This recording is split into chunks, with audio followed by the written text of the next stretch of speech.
우리는 지금 사순절을 보내고 있습니다. 여러분들에게는 혹시 이 사순절이 어떤 의미가 있으신가요? 어쩌면 어떤 분에게는 그 신앙의 훈련의 기간일 수도, 또 어떤 분에게는 다시금 예수 그리스도에게 자신의 마음을 집중하는 시간일 수도, 또 어떤 분에게는 그저 그런 평범한 일상 중 하나로 여겨질 수도 있습니다. 하지만 그 의미라는 것은 참으로 신기하게도 그 의미를 어떻게 부여하고 어떻게 받아들이냐에 따라 밝게 빛날 수도 아니면 희미해져서 사라질 수도 있는 듯 합니다. 그렇기에 오늘 이 짧은 시간이지만 사순절이 약 2주 정도 남은 이 시점에 다시 사순절에 대한 의미를 부여하고 마음을 다잡아서 그저 흘러가는 시간이 아니라 우리 교회의 주제를 따라 보이지 않는 교회, 함께 지어져 가는 교회로 그렇게 나아갈 수 있길 바랍니다. 그럼 먼저 한 가지 질문을 던져보려고 합니다. 예수님께서 십자가에 돌아가신 이유를 혹시 알고 계신가요? 예수님께서 십자가에 달려 돌아가신 이유 말입니다. 네, 이에 대한 익숙한 대답은 아마 우리의 죄 때문일 것 같습니다.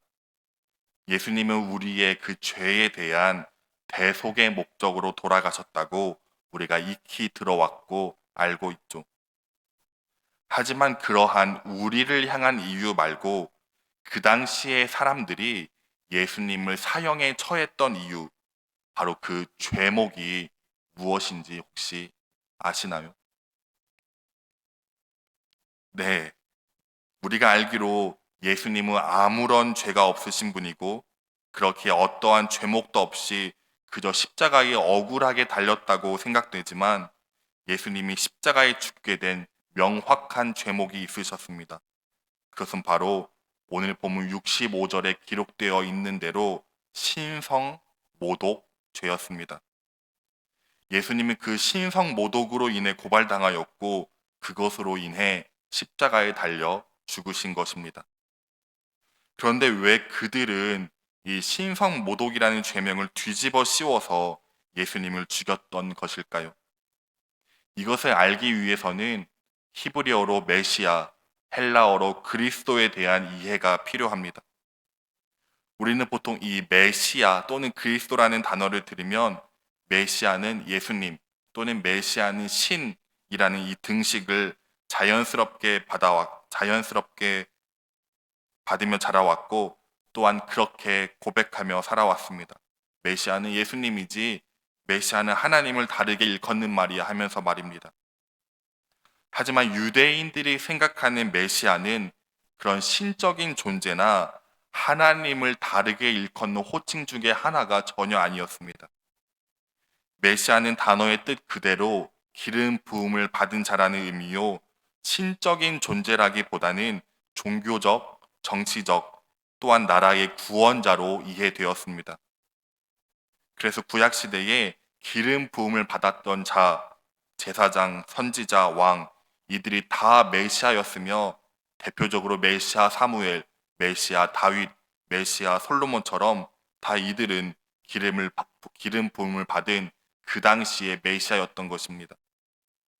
그래서 메시아는 신이다라는 개념은 하나님이신 예수님이 우리의 메시아로 고백되어지기에 우리에게나 익숙하지 그들에겐 그러한 개념이 전혀 없었던 것입니다.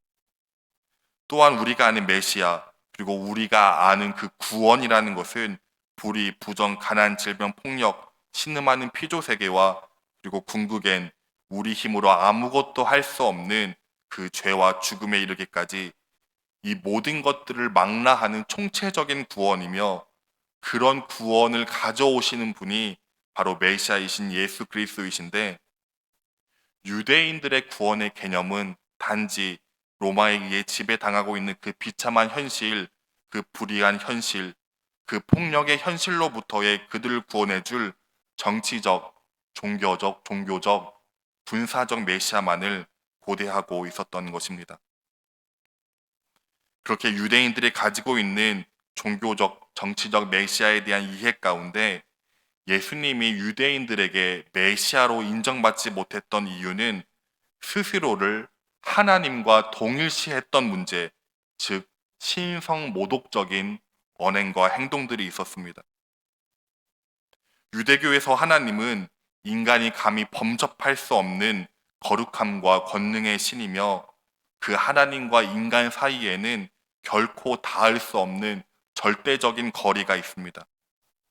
그래서 구약을 보면 하나님과 인간의 그 절대적인 간극을 번개와 빽빽한 구름, 자욱한 연기 등으로 표현하여 하나님에게 인간이 결코 닿을 수 없는 그 엄청난 거리감을 나타내기도 하였습니다.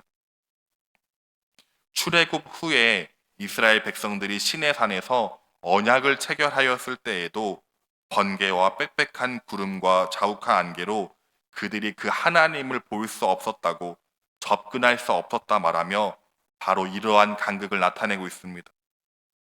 또 구약에서 하나님의 임재를 경험한 사람들이 바로 그 자리에서 죽음의 공포를 경험했던 것도 다 이러한 하나님과 인간의 범접할 수 없는 질적인 존재론적인 차이를 나타내는 것입니다.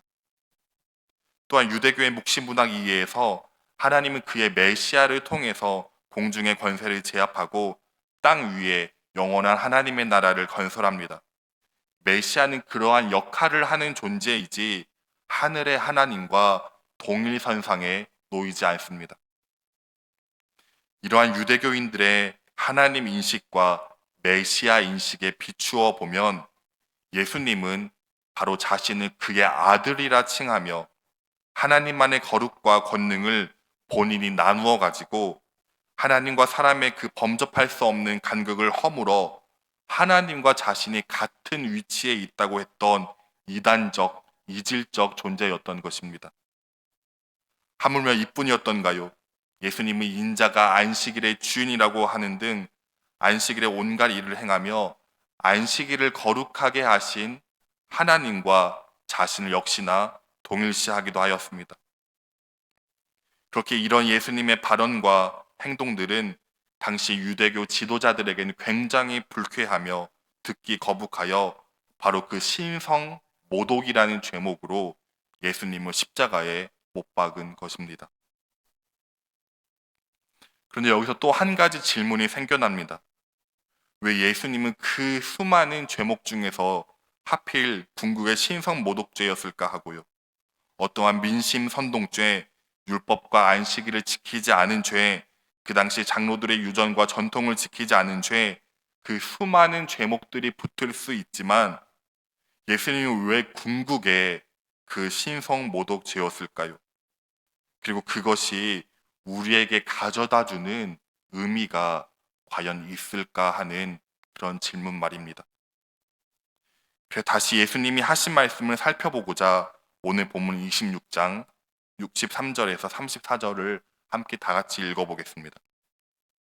예수께서 침묵하시거늘 대제사장이 이르되 내가 너로 살아계신 하나님께 맹세하게 하노니 내가 하나님의 아들 그리스도인지 우리에게 말하라.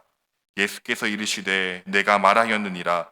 그러나 내가 너희에게 이르노니 이후에 인자가 권능의 우편에 앉아 있는 것과 하늘 구름을 타고 오는 것을 너희가 보리라 하시니.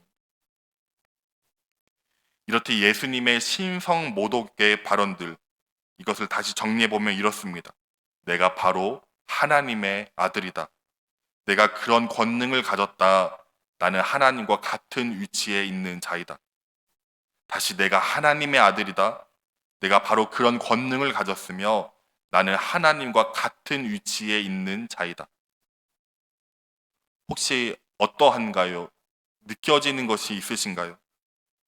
하나님이신 예수님이 하신 발언이니 우리에게 당연하게 여겨질 수도 있지만 그런데 이상하게 이 말들은 예수님만이 아니라 역사 속에 수많은 인간이 자행했던 말과 태도들이었습니다.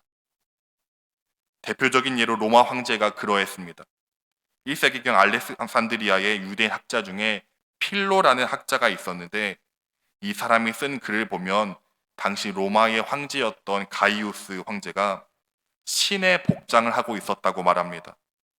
어떠한 옷을 입었는지 잘 모르겠지만 신의 복장이라고 한 것으로 보아 아마도 그 일반인들이 입을 수 없는 어떤 옷보다 화려한 옷이었을 것입니다. 그 옷을 입은 가이우스 황제의 모습을 보고 사람은 데오 모르페라고 불렀다고 합니다. 이것을 해석하면 하나님의 본체입니다. 즉 하나님 그 자체라고 말입니다. 또 이 필론의 말하길 가이우스 황제는 신들이 갖고 있는 그 영예를 탈취하듯 했고 자신에 대해 주라는 칭호를 사용하도록 요구했으며 신들이 입는 옷을 입었고 하나님으로 여겨지고 싶은 열망에 사로잡혀 가진 악행을 저질렀는데도 사람들은 그를 보고 하나님의 본체라 불렀다고 기록하고 있습니다. 즉 로마 황제는 자신과 하나님을 동일시하며 마치 신의 권능을 가지고 있는 것처럼 자기 마음대로 하며 그렇게 살았던 것입니다. 하지만 어디 이뿐이었던가요? 맨 처음 인류인 아담도 바로 그러했습니다. 뱀이 선악과를 네가 먹는다면 하나님과 같이 되어 선악을 분별하게 될 것이라 말하자 그도 하나님의 자리를 찬탈하여서 하나님과 자신을 동일시하고자 그 열매를 먹고 말았습니다.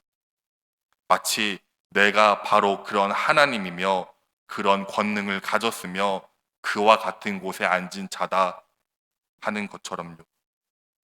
그렇게 이 신성모독죄, 예수님이 그 죄목으로 돌아가신 것, 그것은 바로 인간이 지었던 가장 큰 죄, 태초에 아담이 처음 하나님과 분리되었던 죄, 하나님의 위치를 찬탈해 자신과 하나님을 동일시했던 그 죄, 바로 그것이 신성모독죄였기 때문입니다.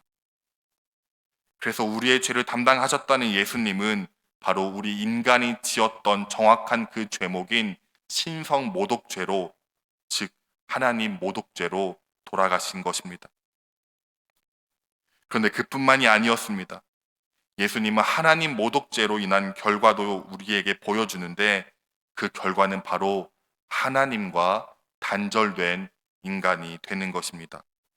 그것을 마태복음 27장 46절에 이렇게 말씀합니다. 제9시쯤에 예수께서 크게 소리질러 이르시되 엘리 엘리 라마 사박다니 하시니 이는 곧 나의 하나님 나의 하나님 어찌하여 나를 버리셨나이까 하는 뜻이라. 이렇듯 신성모독의 결과, 그것은 바로 하나님과 단절된 인간의 모습이요 그로 인한 고통과 절규의 몸부림을 예수님은 겪으셨습니다. 하나님이신 예수님이 하나님을 모독한 우리를 위해 하나님 모독죄로 돌아가셨습니다. 그리고 그 결과로 하나님과 단절된 인간, 그 고통과 절규의 인간이 되신 것입니다. 그리고 이는 또 다른 말로 우리가 만약 하나님의 자리를 찬탈하며 살아간다면 우린 그와 같이 하나님과 단절된 고통과 절규의 인간으로 전락한다는 것입니다. 이 땅의 수많은 사람들은 마치 자신이 하나님인 것처럼 살아갑니다. 자신만의 기준과 자신만의 판단과 자신만의 높음으로 다른 수많은 인격들을 해치며 조금만 더 그럴 수 있는 권력과 힘과 권위가 주어진다면 다른 이들을 누름으로써 자신의 존재적 우월감을 들어 높입니다. 그리고 그에 대한 대표적인 현상이 요즘 소위 말하는 갑질이라는 것이 있겠죠.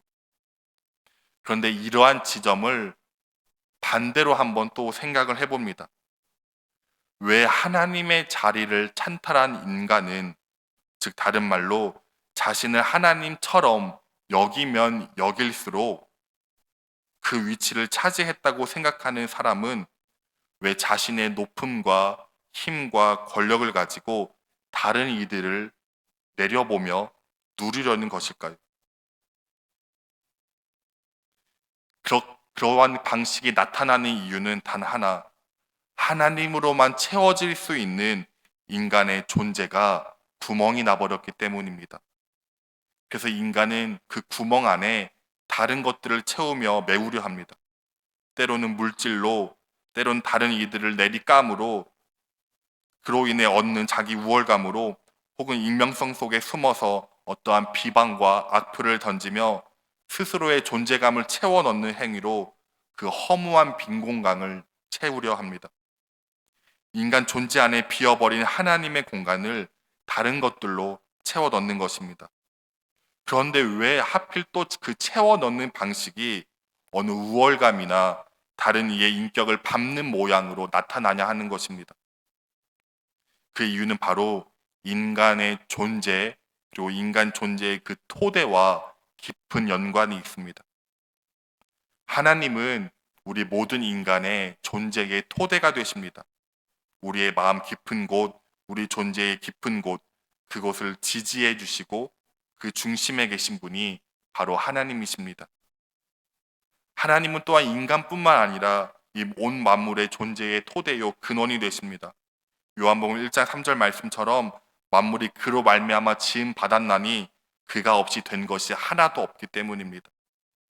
그렇게 하나님과 단절되지 않고 하나님을 자기 존재의 토대로 경험하며 살아가는 사람들은 자신의 존재의 그 깊은 곳 안에서 자기 자신을 지지해주며 자신을 믿어주며 너를 너무나 사랑하여서 아들을 내어 주었다 하신 그 하나님의 사랑 안에 자기 자신의 그 존귀한 가치를 발견하게 되는 것입니다.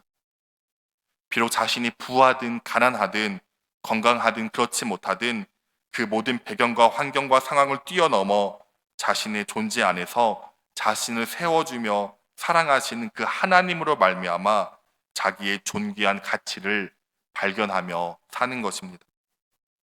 그런데 그러한 하나님에 대한 공간이 비어버린 사람은 그 위태로운 자기 존재를 채우기 위해 다른 사람을 짓밟고 비교 우위를 드러내는 방식으로 자신의 가치와 존귀함을 드러내려고 하는 것입니다. 그래서 그런 자들이 하는 행위는 스스로 보기에 잘난 듯 보일지라도 실상은 하나님과 단절된 모습으로 말미암은 고통과 절규의 비참한 인간상의 모습인 것입니다. 사도행전 17장 28절은 이렇게 말씀합니다. 우리가 함께 읽어보겠습니다. 우리가 그를 힘입어 살며 기동하며 존재하느니라. 너희 시인 중에 어떤 사람들의 말과 같이 우리가 그의 소생이라 하니. 이렇듯 사람은 하나님을 힘입어 그분을 토대 삼아 기동하며 살아가는 존재입니다. 우리 존재의 힘, 그것은 우리 존재의 토대 되시는 하나님에게서 나오는 법입니다. 그래서 창세기 2장 17절은 또한 이렇게 말씀합니다. 또 우리 함께 읽어보겠습니다. 선악을 알게 하는 나무의 열매를 먹지 말라. 네가 먹는 날에는 반드시 죽으리라 하시니라.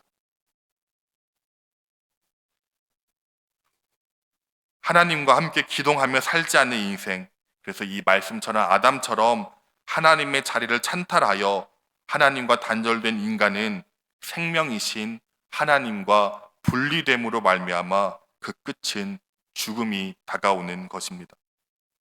그렇게 우리는 생각을 해봐야 합니다. 나는 과연 무엇으로, 어떠한 것으로 살고 있는지 말입니다. 나는 나 자신의 존재를 무엇으로 세우고 있으며 나는 무엇으로 살아가며 나는 무엇을 힘입어 살아가야 할지를요.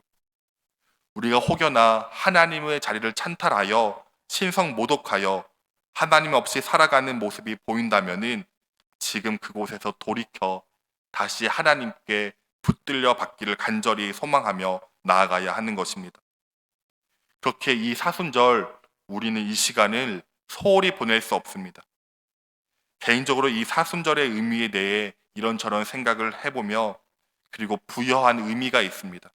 바로 이 사순절의 의미, 그것은 인간의 부족함을, 인간의 그 연약함을 절실히 느끼며 하나님과 동행하는 훈련 삼는 기간이라고요. 지금 우리는 사순절 묵산집과 함께 또한 특별 새벽 예배를 하고 있고 워크온 등 여러 활동들을 함께 해오고 있습니다. 그런데 이런 생각이 들 수 있습니다. 왜 매년 이러한 것들을 해야 할까? 이러한 것들을 왜 해야 하지? 하는 그런 질문들 말입니다. 뿐만 아니라 한국교회는 사순절이 되면 여러 가지 금식 또는 미디어 금식이라든지 절제와 금욕의 훈련을 해왔습니다. 이러한 것들을 왜 하고 있는 것일까요?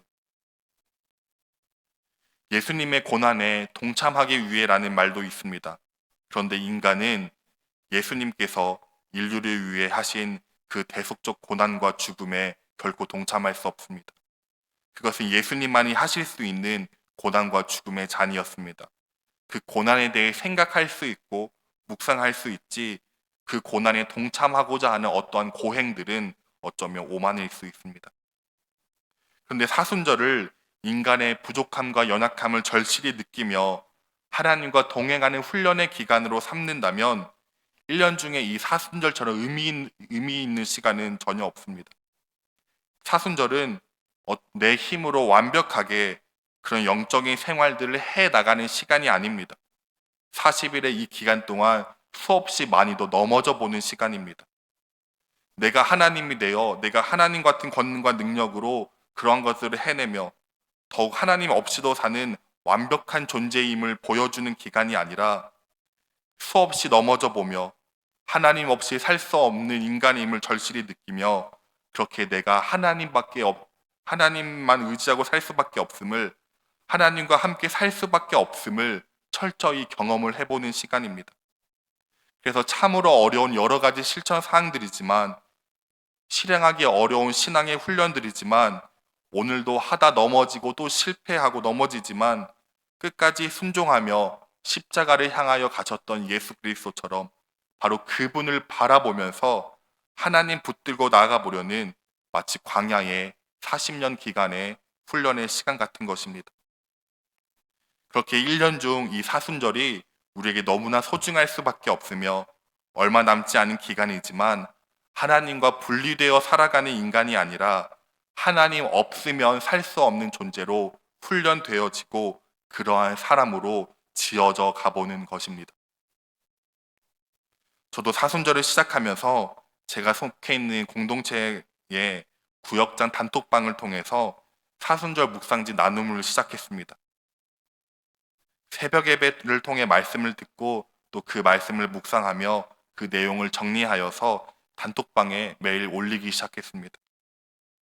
지금 4주가 지났는데 제가 그것들을 안 빠지고 잘 했을까요? 물론 목사니까 묵상 한 번도 안 빠지고 이렇게 했겠지라고 하지만 저도 일상이 때론 시간이 때론 인간적 연약함에 정말 많이 빼먹고 못 올렸습니다. 완벽하게 해 나가면 좋지만 저는 또 잠시라도 하나님과 멀어져 있으면 쉽게 놓치고 마는 그런 인간임을 또한 깨닫습니다. 그리고 그러한 인간이기에 다시 이 남은 기간 동안 다시 마음을 잡고 하나님과 다시 한번 살아보고자 그와 연결되고자 결단하고 다시금 나아가 보려고 합니다. 그러니 사순절이 끝날 때까지 여러분들은 이제 어떻게 보시렵니까? 먼저는 예수님께서 우리의 신성 모독죄를 대신하여 십자가에 달리셨듯이 우리도 신성 모독으로 인한 하나님과 분리된 인간으로 하나님 없이 살고 있지는 않나 점검하며 나아가 봅시다. 그리고 이 남은 기간 동안 그 어려워 보일 수 있는 실천 사항들이지만 이 신앙의 훈련을 통해 인간의 나약함을 절실히 깨달아 보며 하나님 없으면 살 수 없는 존재임을 또한 생각하고 경험하며 알아갑시다. 그리고 또 그 하나님 안에 붙들며 또 일어서고 또 기도하고 또 매달리며 나아가서 우리의 생명이신 하나님과 그 하루하루를 정말 동행할 수 있는 우리, 그 하나님을 다시금 우리 존재의 토대로 삼는 우리, 그리고 그 하나님과 함께 하기 위해 몸부림치는 우리, 하나님 없이 사는 인간에서 하나님 없으면 안 되는 우리, 그런 교회로 지어져가는 우리 모든 복된 교회 성도님들이 되시기를 간절히 소망합니다. 기도하겠습니다.